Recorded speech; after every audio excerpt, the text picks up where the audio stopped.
거짓과 증오의 상징 수원시 위안부상을 철거하라. 1991년 8월 14일에 김학순이라는 여성이 일본군 위안부 피해자를 자처하고 나선 이후로 위안부 문제는 줄곧 일본군이 조선의 어린 소녀들을 강제로 끌고 가 성폭행을 일삼고 성노예 생활을 강요하며 심지어 살해하기도 했다는 정의기억연대의 주장이 마치 정설인 양 굳어졌다.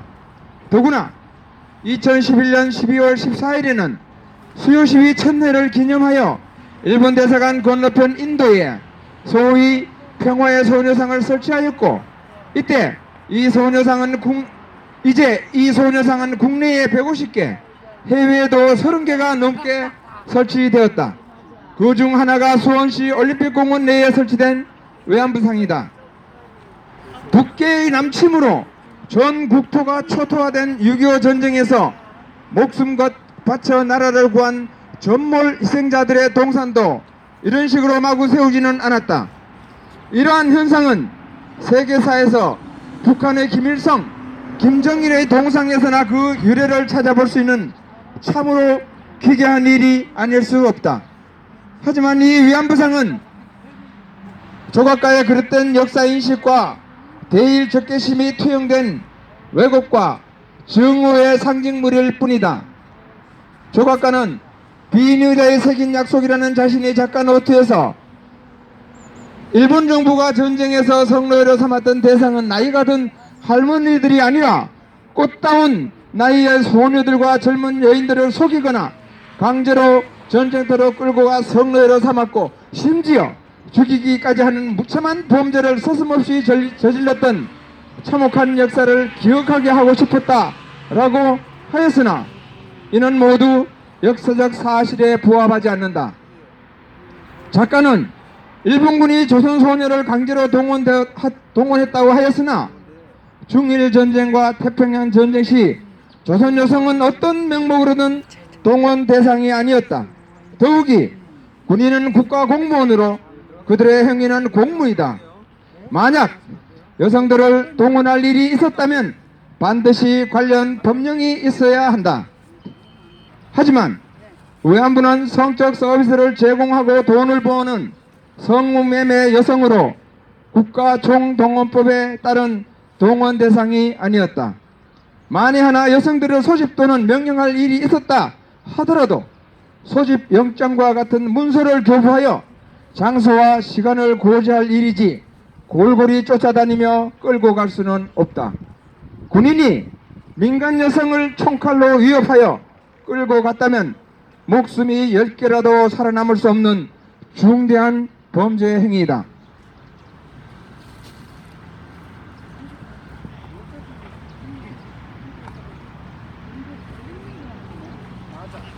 다음으로 위안부를 일본군 성노예라고 주장하나 이것도 왜곡이기는 마찬가지다.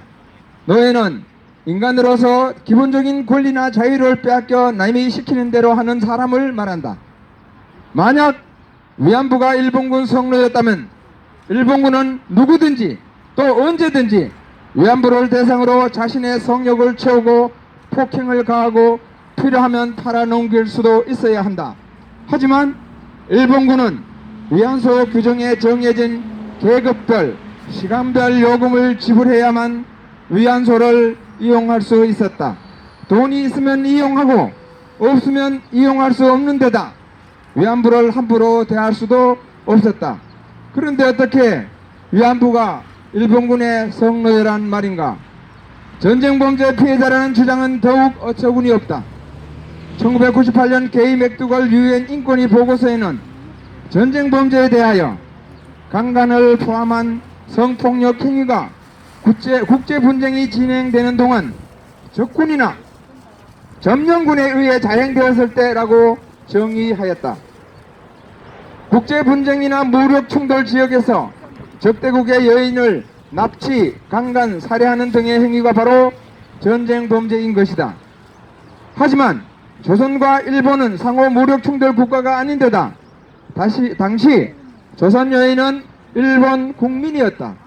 더구나 위안소는 점령지 여성에 대한 강간과 같은 전쟁 범죄 방지를 위해 운용된 합법적 매춘 공간이었다.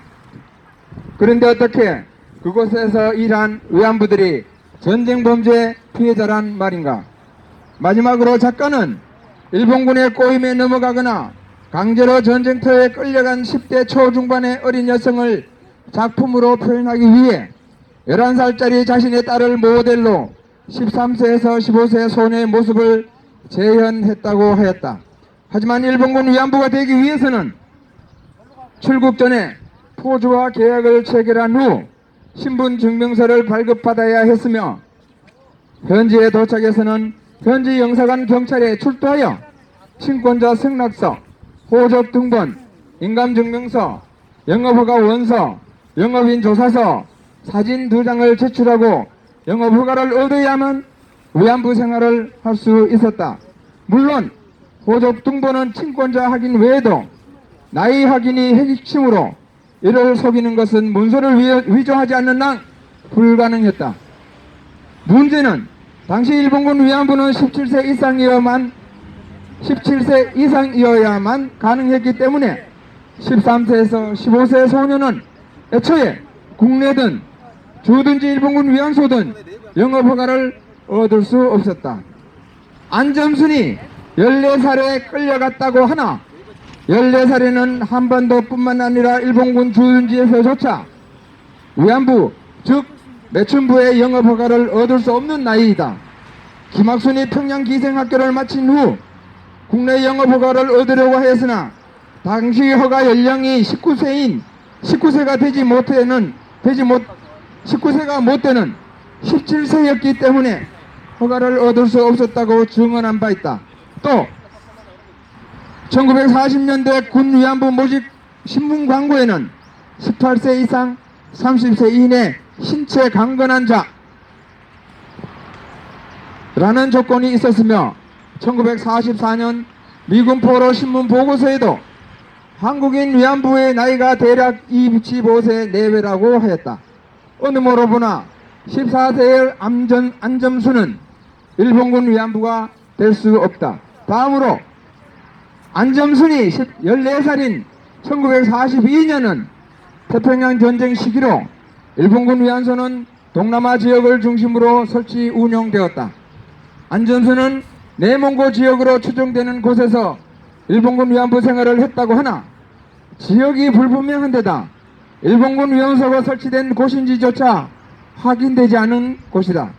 무엇보다 성병 예방을 위한 일본군 위안부의 필수품인 콘돔을 구경도 못했다는 안점수는 그가 일본군 위안부가 아니었음을 대변해준다. 일본군 위안소 설치의 주요 목적이 병사들의 성병 예방이었기에 콘돔 사용은 필수였다. 때문에 콘돔을 구경도 못했다는 안점수는 일본군 위안소와는 거리가 먼 이야기다. 이러한 안점순의 증언은 그가 일본군 위안부 피해자는커녕 일본군 위안부도 아니었음을 스스로 증명하고 있다. 일반 매춘업소의 매춘부였다는 것입니다. 그런데 수원시는 어처구니 없게도 이런 기초적인 사실조차 모른 채 저 수원가족 여성회관인가 거기에 안점순 기억의 방이라는 추모 공간을 마련하여 수원 시민들을 속이고 위안부상을 설치하여 또 시민을 속이고 있습니다. 더욱 어처구니 없는 일은 수원시 명예의 전당에 세계적인 기업 SK그룹의 창업주인 최정현 형제와 같은 반열에 이름을 올려놓았습니다. 참으로 얼굴이 화끈거리는 일이 아닐 수 없습니다.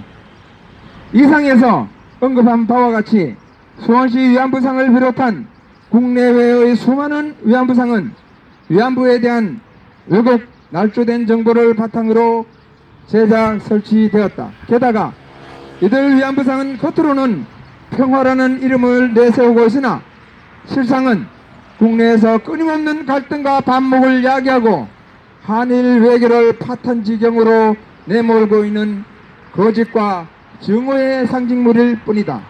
이에 우리 위안부법 폐지 국민행동은 역사를 왜곡하고 진실을 호도하여 시민을 기만하는 안점순 기억의 방과 수원시 위안부상의 조속한 철거를 촉구한다. 2024년 3월 6일 위안부법 폐지 국민행동 대표 김병헌 감사합니다.